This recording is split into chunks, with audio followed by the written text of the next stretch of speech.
Je remercie M. Waslekar de son exposé.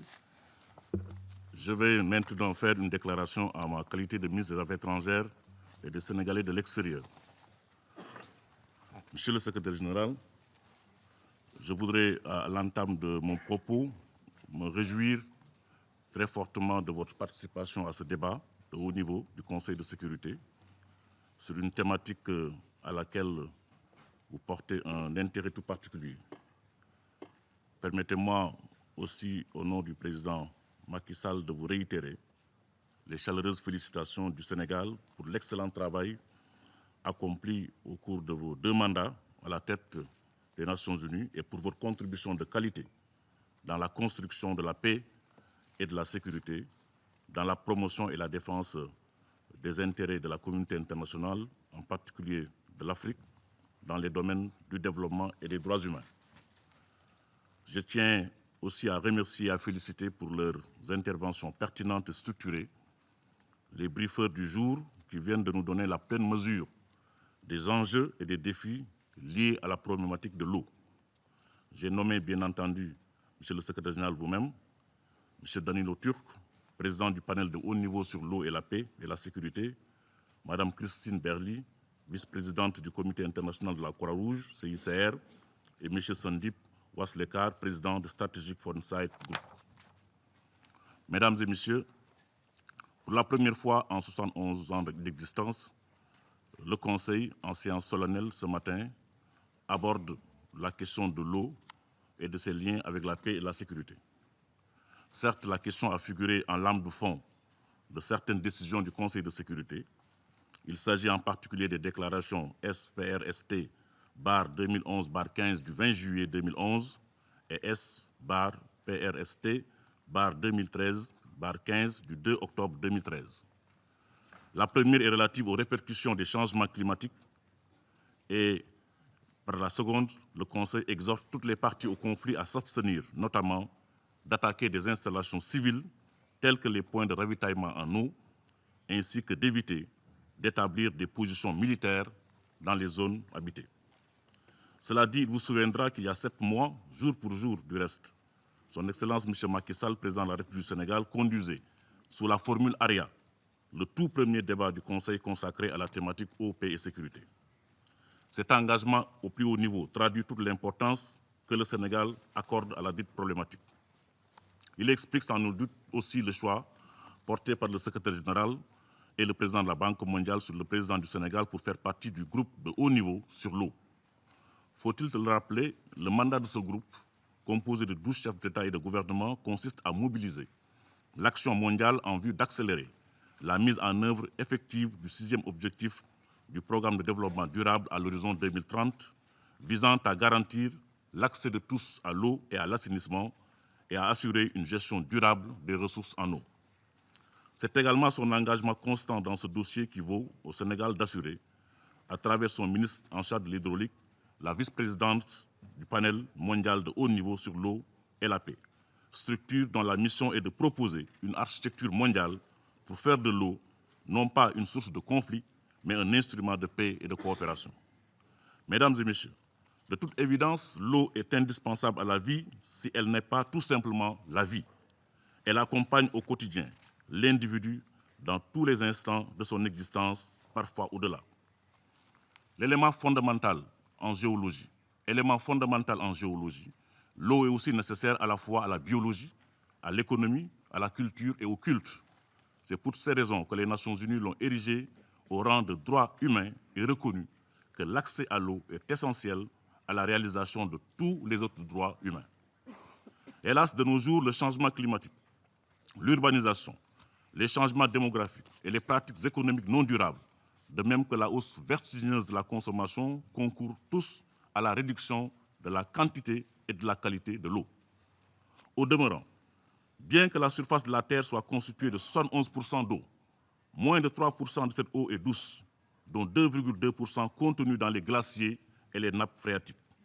Il ne reste donc qu'à peine 1% de l'eau sur Terre pour les besoins des 7,35 milliards d'êtres humains et ceux des espèces animales et végétales.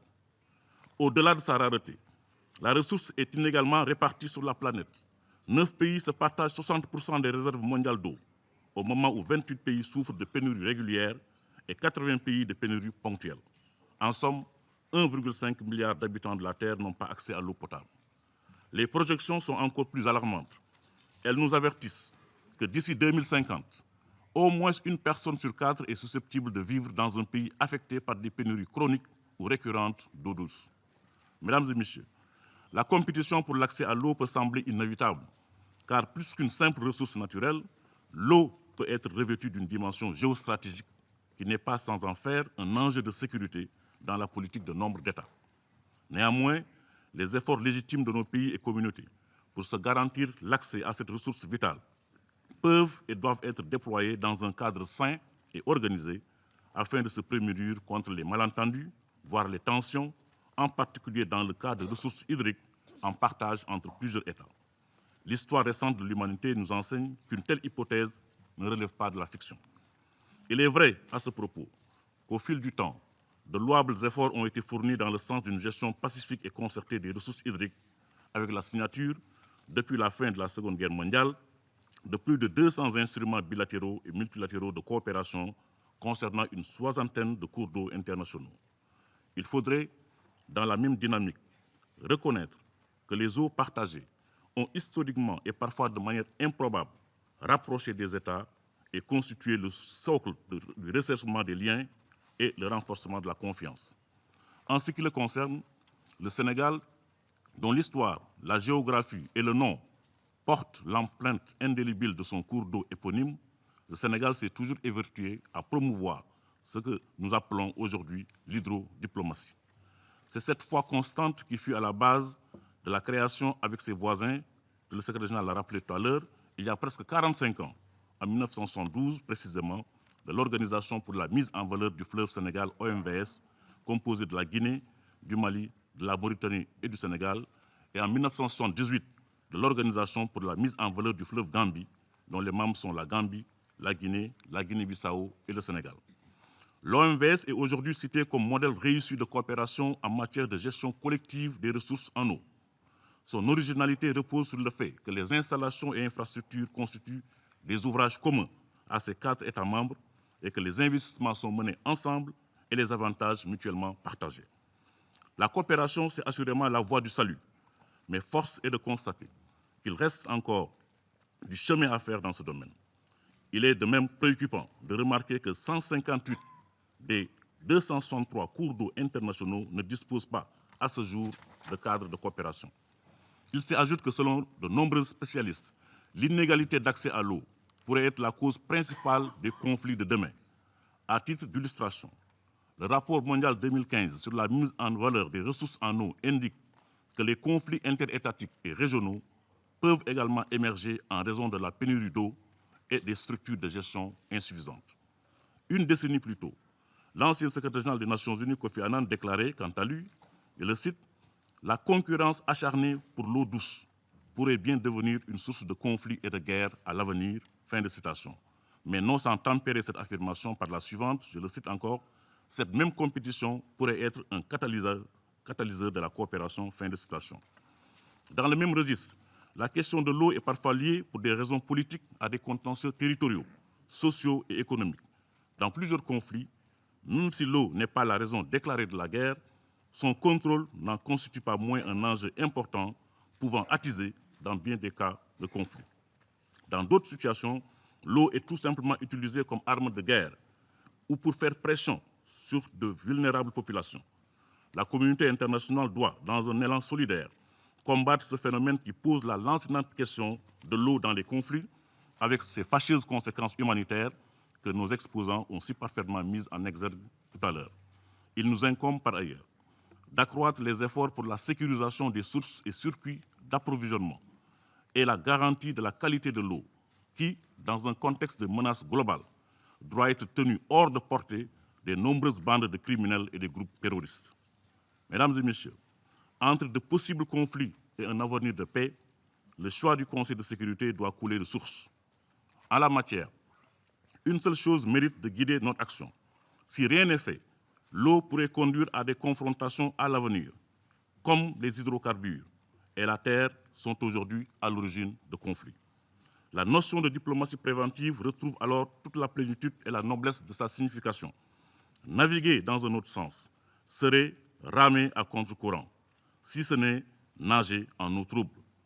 Compte tenu des facteurs divers dont les effets combinés accentuent la rareté de la ressource et la course effrénée pour sa maîtrise. C'est dire que le Conseil devrait accorder une attention plus soutenue à la question afin de prévenir la survenance ou l'exacerbation de tensions entre États ayant en partage des ressources en eau, notamment transfrontalières.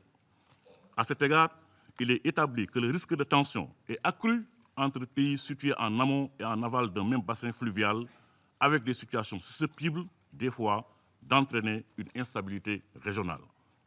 C'est tout le sens de la proposition du Sénégal de création, ici à New York, d'un groupe des amis de l'initiative Eau, Paix et Sécurité que j'invite vos délégations respectives à joindre. En définitive, le Sénégal voudrait remercier le Conseil de sécurité et les nombreux États membres de l'accueil et de l'intérêt réservé à son initiative Eau, Paix et Sécurité et fonde l'espoir d'une posture proactive sur la question. Attitude seule à même de faire échec aux inquiétantes prédictions. Aujourd'hui, nous avons près de 69 inscrits à ce débat public, ce qui montre l'importance que la communauté internationale accorde à cette problématique. En particulier, mon pays ose espérer du Conseil de sécurité un message clair qui aura pour effet de contribuer à faire désormais couler l'eau dans le sens exclusif du développement, de la paix et de l'harmonie des peuples. Ce faisant, la plus précieuse des ressources pourra définitivement cesser d'être l'objet d'incompréhension et d'inquiétude et surtout de faire couler le sang. Je vous remercie de votre attention. Je reprends mes fonctions de président du Conseil. Je donne à présent la parole aux membres du Conseil de sécurité.